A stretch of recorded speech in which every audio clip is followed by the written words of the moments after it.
Hello, Expand Dog. How you doing, dude? Hello everybody. Guess what? Guess what this picture is that you're looking at?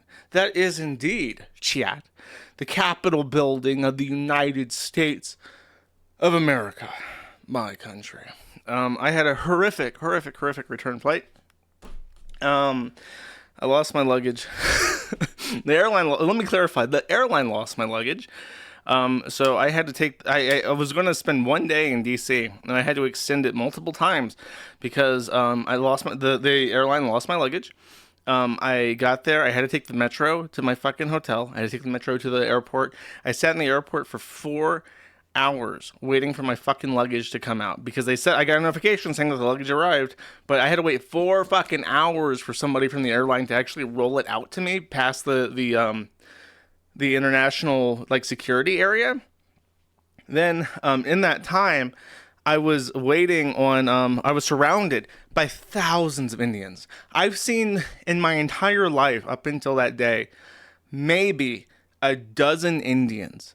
Throughout my entire adult life, I saw a couple abroad, but never. I was surrounded by more Indians at every possible second in the waiting area of Dulles Airport, waiting for my fucking luggage than I had ever seen in my entire life.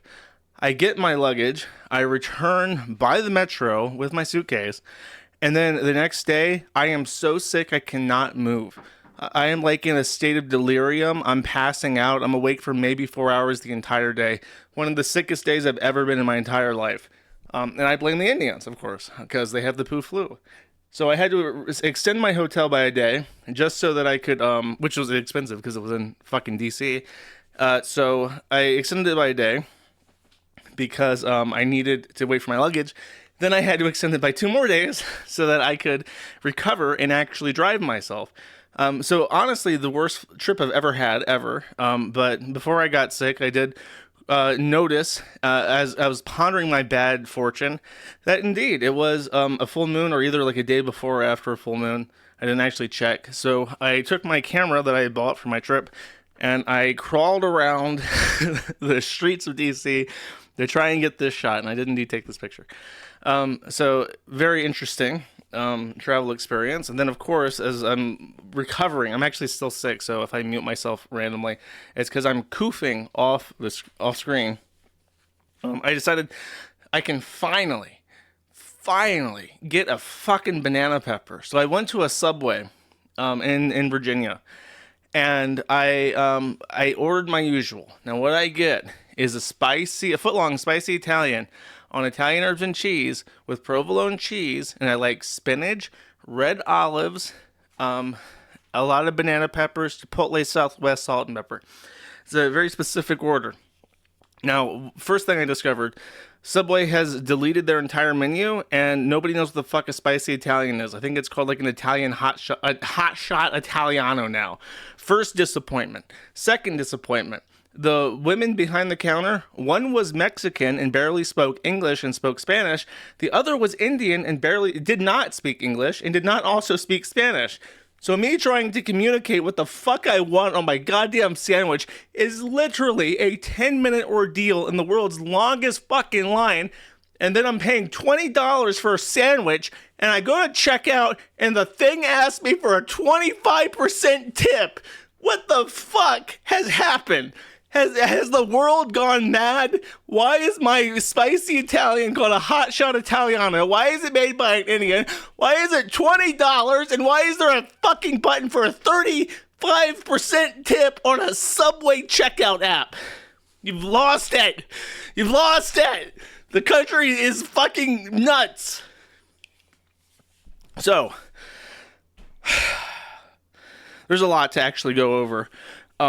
First of all, I'm just going to name some things off the top of my head that I have realized in my travels. First of all, Fast Car is now sang by a man. It used to be sang by a black woman. It's now a country song by a white guy. White guys keep winning. I don't know what to tell you. There are Indians fucking everywhere. Like I said, there were no Indians in this entire country before I came back, and now they're everywhere. They're in every Walmart. They're God forbid you walk next to a fucking university. I think that our entire school population for universities in this country is just Indians now. Um, Everything is more expensive. I think it's not. I think if you go to Walmart, it is impossible to spend under $100. I don't think there's even a point in having change anymore. We should just sell everything in denominations of $1 because it's like an apple is like $3, an avocado is like six fucking dollars. A block of Velveeta cheese is like $7. There's no point in having change anymore. I was shocked. I set aside money for specifically for the purpose of affording my return, and it's like multiple $100s to rent a car, $300 a day for a hotel. You go to Walmart, every single fucking thing is at least $1, and you're paying over $100, maybe $200 for a week's worth of groceries. I do not. I knew it was bad just because I was checking like cost of living calculators. I am shocked. I am shocked at how expensive everything is. Everything is expensive. Like you can't buy anything for less than $20 if it's not like a cheap piece of shit. Um, so it's just like I've wandered back into a fucking nightmare. I honestly don't know how there's not more problems than there is. Because how the fuck do people afford anything? How does anybody working a regular job afford anything in this country? Um, and it's not just DC. No, it's you travel around, you see the place, and it's like, what the fuck is going on? We don't. Okay, I got you. Everything is on camera now. You walk around, and there's like people like the CCTV is like shown back to you. Here's your fat ass buying shit. This is what you look like. Just wanted to let you know that we have a camera on you. Like, okay, great. There's an app for everything. You go to a pump and there's advertisements on the fucking pump handle. You can't even look at your own fucking hand without looking at an advertisement. The ads play noise. They talk to you when you're trying to fill up a gasoline tank, and it makes me want to shoot myself. I'd even heard that there was little things that you could do to turn it off, like press the buttons. That shit don't fucking work anymore. I don't know if that ever worked. It don't work now. You can't turn that shit off. You go to McDonald's, it's like $10 for a Big Mac. I'm like, okay, let's see if the Big Mac is. It's like $10 for a Big Mac for like a regular meal. I don't know if you guys know this, but it used to be back in the day in the 90s, that shit was cheap. You bought that food because it was cheap and shitty and fast. Now it's cheap, or now it's expensive, shitty, and slow. Like unbelievable. Everything. I remember I told you guys this story. I went to Switzerland once during COVID, and I got deported from Switzerland back to Serbia. And while I was there waiting to be turned around at the gate, I stayed the night at the Geneva airport, and I was hungry. The only thing open because it was COVID was a Burger King.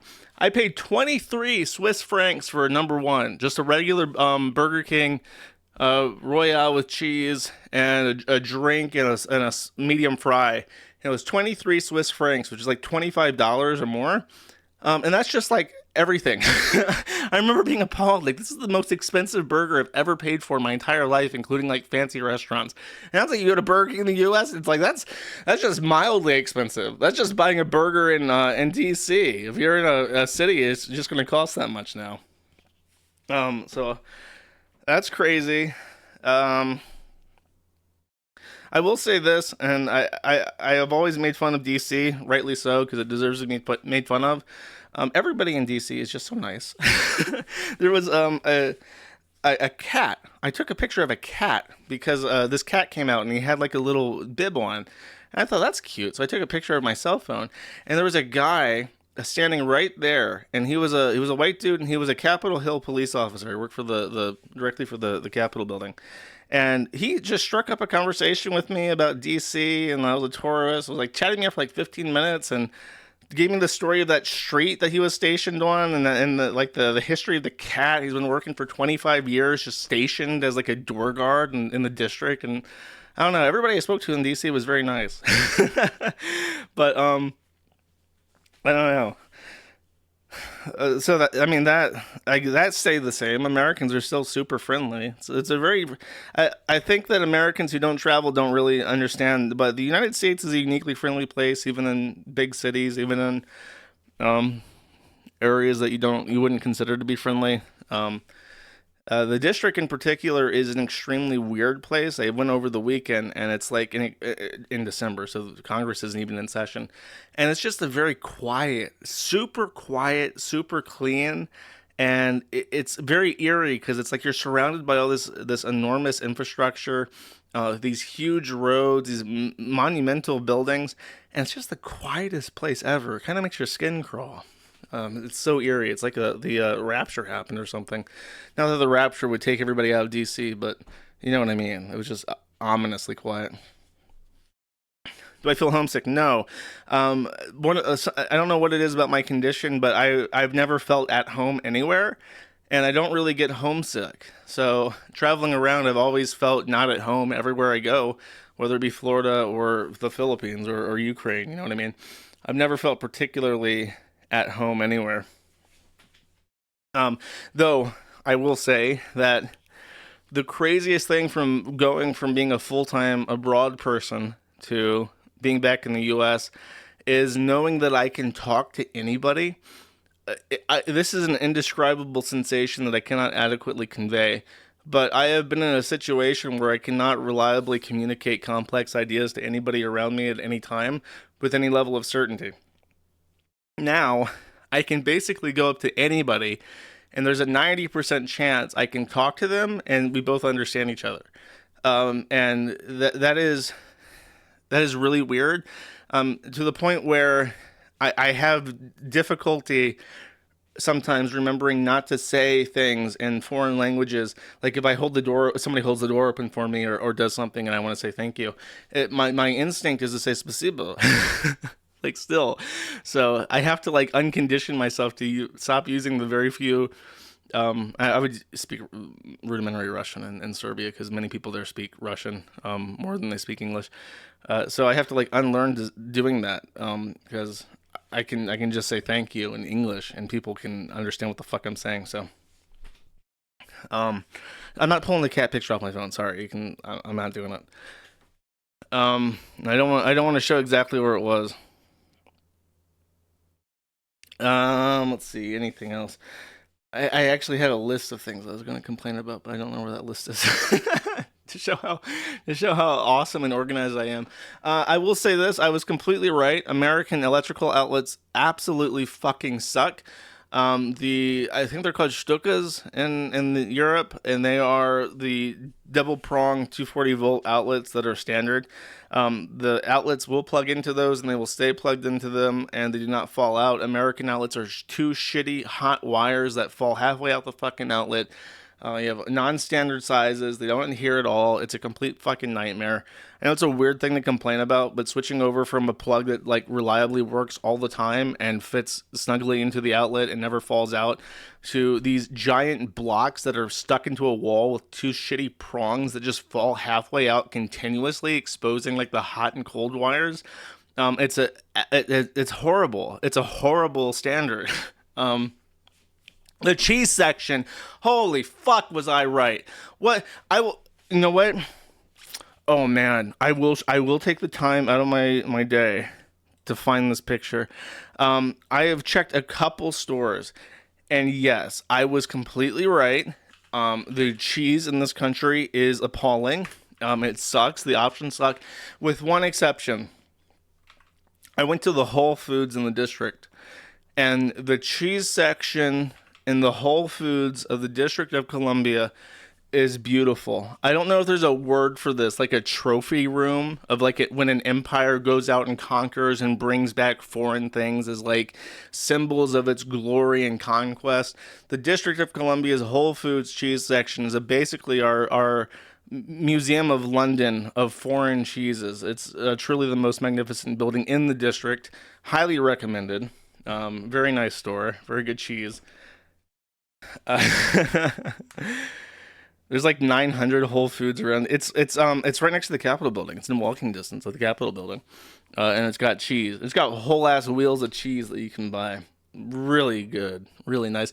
And I will say this, I've one of my, I don't know if I ever mentioned this, but I stopped drinking soda as a 2024 resolution. I don't remember if it was 2024 or 2023. It's been so long, but I've not had a drop of soda for over a year. Um, and I broke that.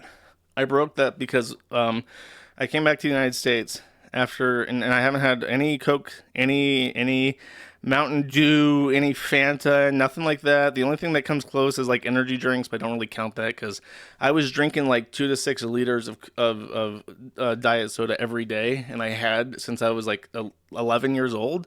I would buy like a 12 pack of Coke Zero cans when I was 11. I would drink the entire pack every single day. And then I went from that to not drinking any soda except for like energy drinks every so often, like once a day.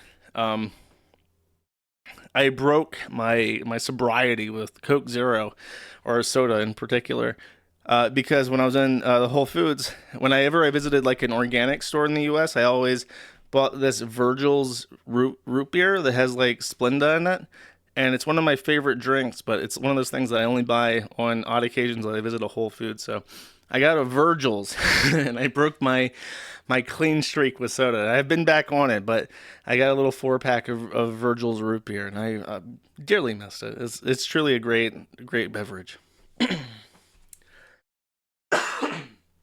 Sorry, that's the poo flu. Um, let's see. It's fine in my. I mean, we can say that about anything. Um, let's see. Is there anything that I want to say that's positive? It's. I mean, it's such a noticeable downgrade in quality of life. Like I can afford so much less of everything, and things just feel like a lower quality than I remember. I remember telling people like in the United States, like you go to a restaurant and you spend like $5 and you get so much food that you can't possibly eat it all, even if you're a fat bastard. And you got to get the doggy bag. And now it's like you pay $30 to eat at a restaurant, they don't give you enough food. The inflation, because I have like this crystallized concept of the United States in 2016 when I left, and even then I was only there for a little while before I left, so it's even further back than that I kind of remember how the U.S. was like. I come back now, and like it's I don't know, it just hurts. Everything just feels so much more painful than remembered. Um, so that's the number one thing. Besides the Pajeets, the Pajeets is like I kind of have like it's happened so fast that even normies kind of recognize that there are so many more Indians in the U.S. now. If you come back to the U.S. from 2015 and you check out like the demographic makeup, the number of Indians is jaw dropping. Again, went my entire life without seeing them. To they're everywhere, and it's just like what? How do you import this many Indians into your country in such a short amount of time? Like, how is it even fucking logistically possible to get this many people in this country? Um, and then I had a horrible time trying to find housing, and the prices of getting like a rental or through the fucking roof. And then when you're doing the rental, they want your entire employment history and who you work for, and if you work for yourself, they want your tax returns. And it's like, bro, I'm so used to like paying $600 in cash every month to like a weird Slavic person who doesn't give a fuck about, he probably doesn't even want to know what I'm doing. What is an American doing in Ukraine? I don't want to fucking know. Just give me, $600 a month in US dollars and we're good. Now it's like I need to know literally everything about you before I let you live in this house. Like, okay. That sucked. That was awful. Um I mean, the absolute lack of privacy in regards to everything. Like, I have to read the privacy agreements of things now because it's like I don't want to like sell my ass out. So I do read like the privacy things, and it's just like every single thing says we're gonna sell your data to third party marketers, and it's like you either agree or you just go without. And I've been saying no and just backing out of applications and things that I want because I don't agree to their privacy policy. Um, so that's that. I'll try to find nice. I mean, the one thing that I'll give. Oh, okay. So before I left, I took a little trip. I'm not going to say where, but in Europe, I went to a place that happened to have no speed limits on the road, and I drove at over 200 kilometers an hour, and it was a lot of fun. Um, Being back in the U.S., that was the first time I've driven in a very long time. So I had never owned a car because I didn't need to. I lived in a city. And it was very fun to drive super, super fast. Probably too fast, to be quite honest. And then you come back to the U.S. and it's like the speed limit of 70 is just awful. It's just the worst thing ever. But driving is a lot of fun. I've missed driving. I don't. It's very hard to explain how liberating it is to have a car and just be like, well, I'm not gonna walk. I'm not gonna take the bus. I'm just gonna drive, and just being able to, like, I can drive to this place 12 hours away if I want to. Nothing's stopping me. And just, being able to do it, no problems. Just get up into the car and drive, and nobody stops you, and there's no borders, and things are nice and open. The country is beautiful. The United States is still a very, very beautiful country, um, even compared to places I've been. So it still has that going for it for now. Driving is an extreme luxury, and I know that people kind of take it for granted or consider it like a pain in the ass. Never give up the fight to have a car and the ability to fucking drive places because it's so much nicer. It's so much nicer. The ability, the fact that everybody in the U.S. has a car and can just drive everywhere is actually so much of a luxury and so much of a big duty shit log taken on the entire rest of the world that has to, like, take taxis and trains and buses everywhere, or getting those little Pajit caravans that are, like, pulled by a person as a wagon down the road, like a dirt road. It's just a big fuck you to the rest of the world. Yeah, we each have our own 4-person car. Go fuck yourself. It's coming, chat. It's happening. I'm back, and I'm going to. I have detected a brick-faced invasion from the West Coast, and I must repel the attackers, chat. I've come back in the darkest hour to bring my light, the torch of freedom. But losing weight's a part of that, and it's not even like a health thing or like a looks thing. Like, I don't give a fuck what I look like. I'm American. I don't care what people think about me. However, in terms of a foundation that seeks to achieve policy goals and seeks to achieve persuading people to do things to benefit society, you have to look your best. And it's not even like I care what people think. It's like, if I want to talk to somebody and have them think that I am worthwhile, it's basic human psychology that fat people are not taken seriously. It's just a fact of life. There's no point even complaining about it. So for the sake of being my best self and for being my most persuasive self, I have to be Chad. I have to be sexy. Because even if I'm talking to a 55-year-old man, if I'm not sexy, he doesn't care what I think. That's just how life is. Start mewing. Yeah. So I'm at my standing desk. I got a nice little, I don't know how to describe it. It's like a rubber mat. It reminds me of those non-slip mats that they had at the fry station at Whataburger, but it's really nice on your feet. So I got my non-slip mat. I'm at a standing, I've been standing this entire time, chat. So that's the first step. I don't know. I don't have a full plan for this. Don't send me any advice. I don't care what you have to say. I'm going to figure it out. Don't worry. So that's my prediction. I'm gonna become sexy. I'm gonna become a Chad, sexy internet bad boy. I'm gonna savior of the white race. That's my prediction for myself. Oh, eat it. Yeah, DSP freaked out. I don't want to say freaked out. I don't know what he's up to with PPP and stuff, but there was a part where he was like yelling at his like haters and saying, like, take a spoon and eat shit out of my ass. That's pretty unhinged and base, to be quite honest.